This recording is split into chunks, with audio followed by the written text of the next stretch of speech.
Just a quick question here from Mark asking us, is there a high probability strategy for trading market sentiment? Mark, first of all, thanks for the question. Now, for the purpose of answering the question, I will divide the question into two parts. Firstly, talking about, let's say, probability, and then we can also talk about conviction.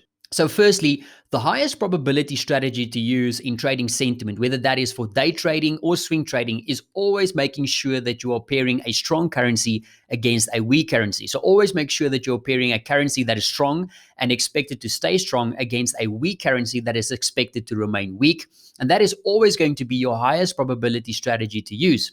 Now, even though that is the highest probability strategy, the conviction of a particular sentiment is also a very important factor and consideration. So the reasons for expecting that currency to be strong and another one to be weak is very important.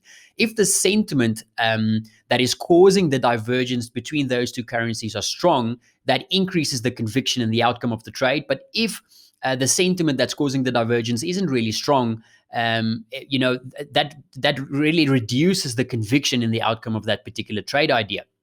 Now, let's take today as a good example. In today's session, we have an upside bias in the Australian dollar versus the US dollar due to a risk on tone in the market. But the conviction in the risk tone is low today due to it only being based on better than expected Chinese data.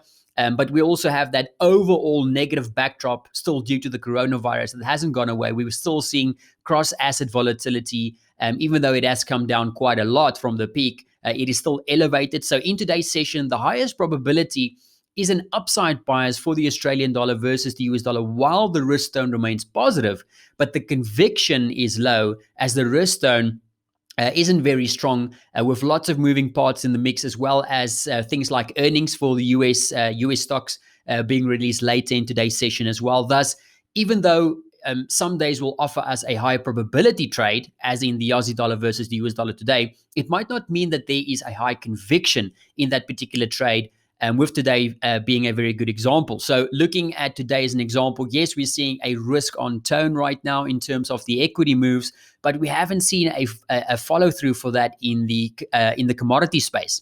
So usually we would expect commodities to also move up in a risk on tone, but oil prices has remained subdued. Copper prices has been moving down. And if we just take a very quick look at the overall currency strength, we can see that we are continuously losing strength in the Aussie, the CAD, the Kiwi, and those are the particular currencies that we would expect to remain strong in a very strong risk on tone. So the probability is there.